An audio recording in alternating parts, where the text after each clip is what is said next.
Pasukan lintas udara Rusia dari Brigade Suvorov melancarkan serangan terhadap markas sementara pasukan Ukraina di wilayah Sumy.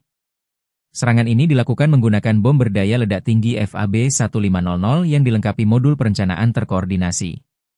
Target utama serangan berada di Yablunivka dan Yunakivka, dengan klaim bahwa serangan tersebut mengenai sasaran dengan tepat. Video serangan ini dipublikasikan pada 11 Maret 2025 dan memperlihatkan dampak serangan udara tersebut. Hingga saat ini, belum ada konfirmasi resmi dari pihak Ukraina mengenai kerusakan atau korban akibat serangan tersebut. Situasi di wilayah Sumy masih terus berkembang seiring dengan meningkatnya eskalasi pertempuran antara kedua negara.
Militer Rusia pada 11 Maret merilis rekaman serangan drone tempur, Inohodets, yang menghancurkan iring-iringan kendaraan tempur Ukraina di Hrunivka, wilayah Kursk.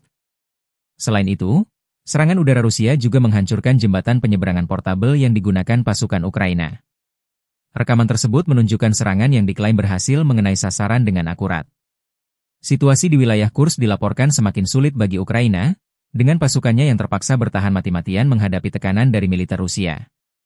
Hingga saat ini, belum ada tanggapan resmi dari pihak Ukraina mengenai dampak serangan tersebut, sementara pertempuran di wilayah perbatasan terus berlangsung.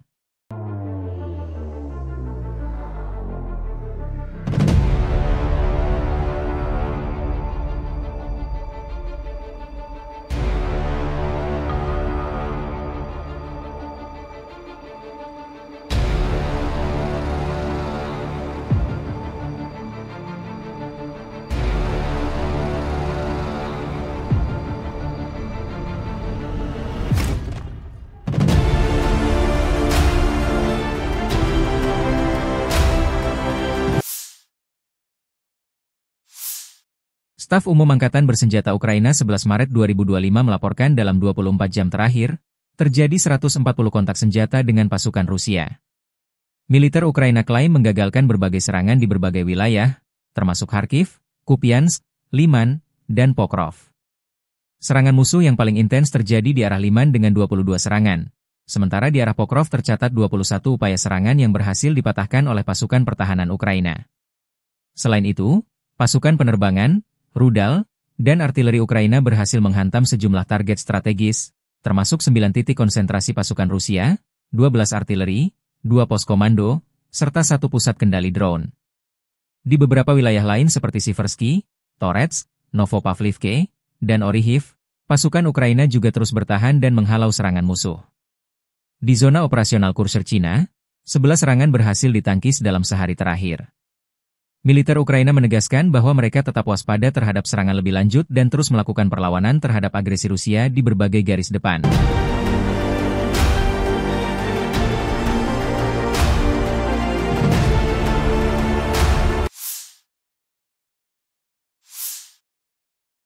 Pasukan lintas udara pengawal ke-106 Rusia berhasil mengusir tentara Ukraina dari wilayah perbatasan Kursk. Dalam operasi terbaru, pasukan terjun payung tula merebut kendali atas Lebedevka di distrik Sudzansky.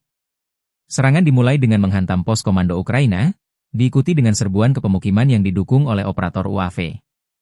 Menggunakan senjata ringan, pasukan Rusia menguasai area tersebut dan memaksa beberapa tentara Ukraina menyerah. Sebagai tanda keberhasilan, personel militer Rusia mengibarkan bendera Federasi Rusia dan pasukan lintas udara di Tugu Peringatan Kemenangan dalam perang patriotik hebat di pusat pemukiman. Hingga saat ini, belum ada tanggapan resmi dari pihak Ukraina terkait situasi di Lebedevka. Sementara itu, ketegangan di wilayah perbatasan Kursk terus meningkat seiring dengan berlanjutnya pertempuran. Kementerian Pertahanan Rusia tentang kemajuan dalam memukul mundur upaya invasi angkatan bersenjata Ukraina ke wilayah Federasi Rusia di wilayah Kursk, per 11 Maret 2025. Dalam 24 jam terakhir, unit kelompok militer utara membebaskan 12 pemukiman.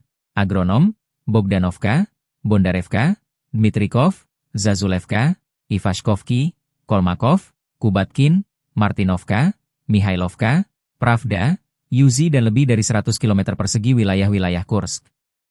Angkatan bersenjata Ukraina telah kehilangan lebih dari 270 prajurit, 2 tank, 4 kendaraan tempur infanteri, 3 pengangkut personel lapis baja, 8 kendaraan tempur lapis baja, 20 kendaraan, 2 unit artileri gerak sendiri Paladin buatan Amerika Serikat, 1 senjata artileri lapangan, 1 peluncur rudal anti pesawat Buk M1, serta 11 titik kontrol UAV dan 2 depot amunisi. 12 prajurit angkatan bersenjata Ukraina menyerah. Secara total, sejak pasukan Volodymyr Zelensky menyerbu Kursk, Ukraina kehilangan hingga 66.550 prajurit, 391 tank, 311 kendaraan tempur infanteri, 272 pengangkut personel lapis baja, 2.181 kendaraan tempur lapis baja, 2.403 kendaraan, 542 artileri, 52 peluncur sistem roket peluncur ganda, termasuk 13 HIMARS dan 7 HMLRS buatan Amerika Serikat, 26 peluncur rudal anti pesawat, senjata anti pesawat gerak sendiri, 10 kendaraan pengangkut dan pemuat, 120 stasiun peperangan elektronik. Juga 16 radar kontrabaterai, 10 radar pertahanan udara, 55 unit teknik dan peralatan lainnya, termasuk 23 kendaraan pembersih rintangan teknik, 1 unit pembersih ranjau UR-77, 5 lapisan jembatan, kendaraan pengintai teknik, serta 14 kendaraan perbaikan dan pemulihan lapis baja dan kendaraan komando dan staf. Militer Rusia 11 Maret merilis rekaman awak tank dan pertahanan udara bekerja di garis depan. Tank Rusia menghancurkan peralatan dan tenaga kerja angkatan bersenjata Ukraina di garis depan. Serangan tank dipandu operator drone, penembakan terhadap target dilakukan dengan pengeluaran amunisi yang minimal. Sementara awak anti pesawat dari kelompok pasukan Vostok berhasil melawan ancaman udara berkat pendekatan komprehensif dalam mengatur pertahanan udara. Persenjataan unit tersebut meliputi sistem rudal anti pesawat Buk dan Strela 10, serta sistem rudal anti pesawat portable Verba.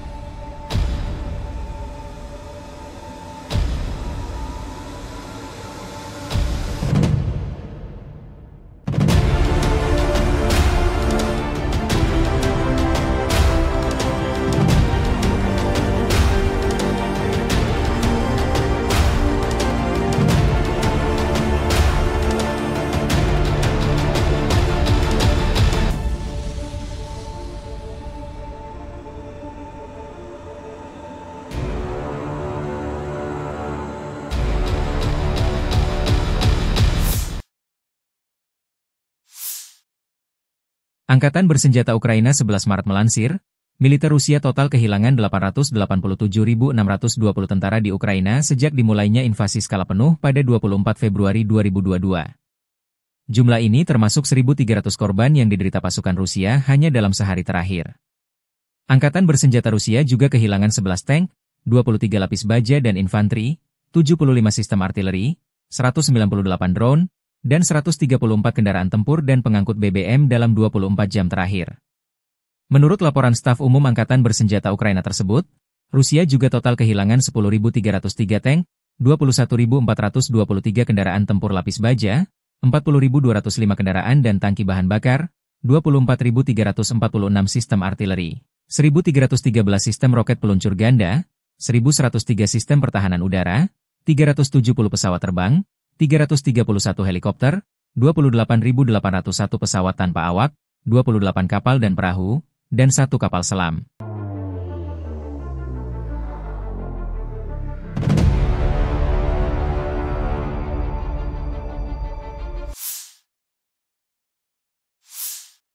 Dari kubu Rusia, penerbangan operasional taktis, kendaraan udara serang tak berawak, pasukan rudal dan artileri kelompok angkatan bersenjata Rusia menggempur infrastruktur lapangan terbang militer, serta konsentrasi personel, tenaga kerja dan peralatan formasi bersenjata angkatan bersenjata Ukraina dan tentara bayaran asing di 152 distrik.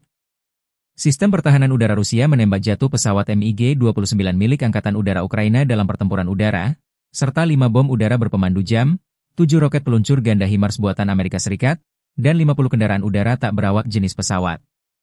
Sejak dimulainya operasi militer khusus, Ukraina kehilangan total 657 pesawat, 283 helikopter, 45.927 kendaraan udara tak berawak, 600 sistem rudal anti pesawat, 22.097 tank dan kendaraan tempur lapis baja lainnya, 1.526 sistem roket peluncur ganda, 22.403 artileri lapangan dan mortir, dan 32.658 kendaraan militer khusus telah dihancurkan.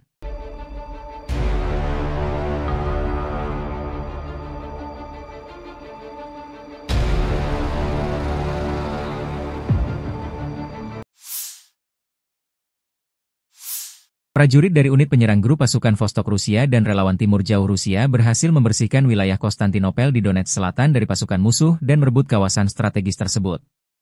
Operasi ini dilakukan dengan dukungan tim pesawat tanpa awak, drone, dan unit artileri yang bekerja sama untuk menghancurkan posisi pertahanan lawan. Pada 10 Maret, militer Rusia merilis rekaman video yang menunjukkan momen unit penyerang melaksanakan misi tersebut. Kolaborasi antara drone dan artileri menjadi kunci keberhasilan operasi, memastikan bahwa posisi musuh dapat dinetralisir sebelum pasukan bergerak maju. Langkah ini menegaskan strategi terkoordinasi yang digunakan untuk mencapai tujuan dengan efektif.